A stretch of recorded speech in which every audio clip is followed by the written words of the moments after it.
मंत्री डॉक्टर मोहन यादव ने कहा है कि किसानों के हित में कृत संकल्पित प्रधानमंत्री नरेंद्र मोदी की सरकार ने हमेशा किसानों की चिंता की है। इस अनुक्रम में केंद्र सरकार द्वारा राज्य सरकार द्वारा भेजे गए प्रस्ताव पर स्वीकृति प्रदान करते हुए सोयाबीन का समर्थन मूल्य प्रति क्विंटल 4,892 रुपये निर्धारित किया गया है। प्रदेश के किसान सोयाबीन के मूल्य को लेकर काफी चिंतित थे। राज्य सरकार द्वारा सोयाबीन की निर्धारित समर्थन मूल्य में वृद्धि के लिए केंद्र सरकार को प्रस्ताव भेजा गया था, जिसे केंद्र सरकार द्वारा स्वीकृति प्रदान की गई। मुख्यमंत्री डॉक्टर यादव ने किसानों के हित में लिए गए इस निर्णय के लिए केंद्रीय कृषि मंत्री एवं वाणिज्य मंत्री का प्रदेश के अन्नदाताओं की तरफ से आभार व्यक्त करते हुए कहा कि समर्थन मूल्य में वृद्धि से किसानों की दशा और दिशा में परिवर्तन आएगा। उल्लेखनीय है कि मुख्यमंत्री डॉक्टर मोहन यादव ने किसानों की मांग को देखते हुए समर्थन मूल्य पर सोयाबीन खरीदी के संबंध में दर वृद्धि के लिए कैबिनेट में प्रस्ताव रखा गया था। क्या रहा सर बैठक? मुझे इस बात की प्रसन्नता है कि मध्य प्रदेश सरकार यशस्वी प्रधानमंत्री श्रीमान नरेंद्र मोदी जी के नेतृत्व में कदम से कदम मिला करके विकास के मामले में आगे बढ़ रही है। आज यशस्वी गृह मंत्री श्रीमान अमित शाह जी से मुलाकात के दरमियान मध्य प्रदेश में सहकारिता के क्षेत्र में भी काफ़ी काम की गुंजाइश है और ख़ास करके पशुपालन और दूध उत्पादन को लेकर के हमारे पास नेशनल डेयरी डेवलपमेंट बोर्ड के माध्यम से सहकारिता के लिए एक बड़ा स्कोप है। बीते कल ही हमने भारत सरकार की बड़ी जवाबदार एक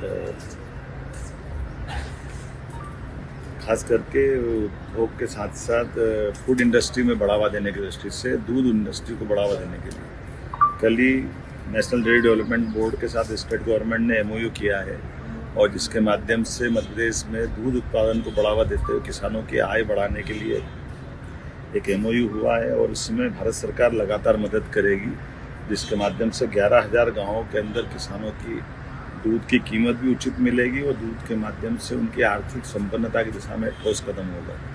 माननीय गृह मंत्री जी जो सहकारिता मंत्री भी है, उन्होंने कहा कि आगे चल कर के पूरे प्रदेश के अंदर इसी प्रकार से काम करने की आवश्यकता है और अपने किए गए कामों से उन्होंने जब मैंने अवगत कराया, खासकर इन्वेस्टर समिट जो हम लगातार कर रहे हैं, जो रोजगार और उद्योग को बढ़ावा देने के लिए मध्य प्रदेश की आर्थिक दशा में बदलाव लाएगी।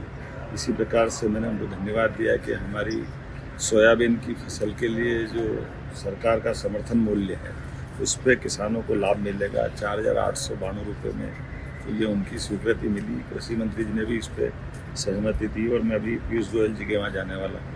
कुल मिलाकर के किसानों की बेहतरी के लिए जो बेहतर हो सकता है वो लगातार हमारी सरकार काम कर रही है।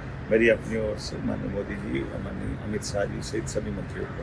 सर सोयाबीन के अलावा कुछ और फसलों पे आप लोग MSP देंगे, जैसे गेहूं की बात हो रही है और भी चीज़ें बढ़ाएंगे उस पे आप? हमने तो MSP के अलावा और भी सारी चीज़ें स्टेट की तरफ से और भी लागू की है और कुल मिलाकर के कृषि आधारित इंडस्ट्रियाँ भी आ जाए ताकि रॉ मटेरियल के बाद उनको प्रोडक्ट में भी उनका भागीदार बनाए। इसलिए सहकारिता क्षेत्र को आगे बढ़ाने के लिए जैसे मैंने अभी बात कही है कि दूध का उत्पादन तो है ही, लेकिन दूध के उत्पादन के साथ साथ दूध के बाद बनने वाले उत्पाद में भी सरकार के माध्यम से किसानों की भागीदारी बढ़े। इसलिए सहकारिता के क्षेत्र को मजबूत करने के लिए बहुउद्देशीय संस्थाओं के गठन की दिशा में हम 11,000 गाँवों के अंदर ही समितियाँ बनाने वाले, जिसके माध्यम से धन्यवाद। चीफ सेक्रेटरी को लेकर कोई बात है?